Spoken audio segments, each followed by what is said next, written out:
అదే RTV app వార్తల్ని క్షణాల్లో చదివే అవకాశం ఉంటుంది. ఒక న్యూస్ పేపర్, ఒక టెలివిజన్ ఛానల్ మీ చేతుల్లో ఎప్పుడూ ఉంటాయి. అందరికి నమస్కారం.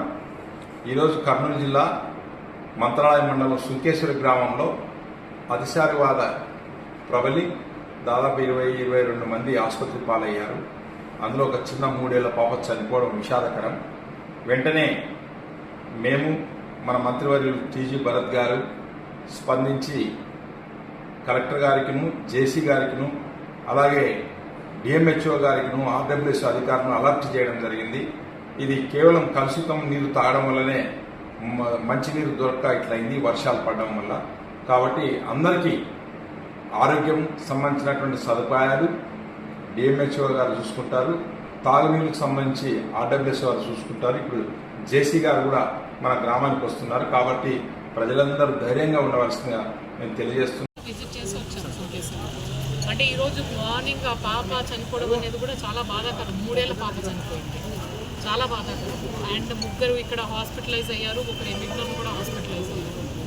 ముఖ్యంగా అక్కడ చూసింది ఏంటంటే ఇప్పుడు నీరు కలుషితం అనేది మనము రిపోర్ట్స్ కూడా పంపించాము, ఆర్డబ్ల్యూఎస్ వాళ్ళు టెస్ట్లకు పంపించారు. సో ఆ కలుషితం అంటే ఫస్ట్ మనము కెమికల్ టెస్ట్లో అయితే ఏమీ పాజిటివ్ రాలేదు, అందుకు బ్యాక్టీరియల్ టెస్ట్ పంపించాము. అక్కడ మేము చూసినంత వరకు సబ్ కలెక్టర్ గారు కూడా విజిట్ చేసి ఆ సోర్స్ ఆఫ్ వాటర్ చూసిన వరకు ఫిల్టర్ వాటర్ అయితే రావట్లేదు. అండ్ ఒక ఇంట్లో నుంచి కాదు, మిగతా వేరే ఇంట్లో నుంచి ఇట్లా మనకి హాస్పిటలైజ్ అయ్యారంటే నీరు కలుషితమే ఉంటుంది. అందుకు అక్కడ ఏం చెప్పామంటే ఫస్ట్ అక్కడ వాటర్ ఆపేయమని చెప్పాం. ఏదైతే సోర్స్ ఉందో అక్కడ ఆపేసేసి సిపిడబ్ల్యూఎస్ ద్వారా మనము వాటర్ ఉండేది సోర్స్ చేసేసి అక్కడ ఇవ్వమని చెప్పాం. వాటర్ ఎస్సీఆర్డబ్ల్యూఎస్ వాళ్ళు అక్కడ ఆపేసి కూడా వాటర్ అనేది ట్రాన్స్పోర్ట్ చేస్తున్నారు. మిగతా చోట్ల ఇక్కడ ఒకటి సుంకేశ్వరి కాదు, ఇంకా ఏ ఊళ్ళో ఇట్లా కలుషితమైందని చూసి ఆర్డబ్ల్యూఎస్ వాళ్ళని ఏఈస్ని టెస్ట్ చేసేసి ఇమీడియట్గా దాన్ని రెక్టిఫై చేయమని చెప్పాము. అది కాక ఇంకొకటి, ఇక్కడ ఆ పాప విషయంలో ఏమైందంటే నిన్న మధ్యాహ్నం ఎమ్మెల్యేచ్కి పోయినప్పుడు బాగానే ఉన్నారంట. నైట్ ఎక్కువైపోయినప్పుడు అక్కడ పిహెచ్సికి వెళ్ళలేక వాళ్ళు ఆర్ఎంపీ డాక్టర్ చేస్తే ఆర్ఎంపీ డాక్టర్ రావడము, ఆడ ఫ్లూయిడ్ కొంచెం ఎక్కువ ఇవ్వడం, ఆ పాప వెయిట్ కంటే ఎక్కువ ఫ్లూయిడ్ ఇవ్వడం. ఆ పాప వెయిట్ 10-11 కేజీలో ఉందంటే 3 ఏళ్ల పాప. ఫ్లూయిడ్ ఇవ్వడం వల్ల రాత్రి అది కొంచెం ఎక్కువ అయిపోయి సమ్ బయోలాజికల్ చేంజెస్ వచ్చి అయిందంటున్నారు. బట్ నేను వీళ్ళ డాక్టర్ వాళ్ళని కూడా ఫస్ట్ అది కరెక్టా కదా వెరిఫై చేయమన్నాం. అందుకే ఆర్ఎంపీ డాక్టర్స్ ఉన్నా కూడా ఏదైనా ఫస్ట్ సజెషన్స్ తీసుకొని ఈ రెగ్యులర్ డాక్టర్స్ కింద దగ్గర సజెషన్స్ తీసుకొని ఏదైనా ట్రీట్మెంట్ చేయాలి. లేదు అక్కడ 24/7 మెడికల్ క్యాంప్ పెట్టమని చెప్పాను నేను డిఎంహెచ్ఓకి. అక్కడే డిప్యూటీ డిఎంహెచ్ఓ కూడా ఉన్నారు.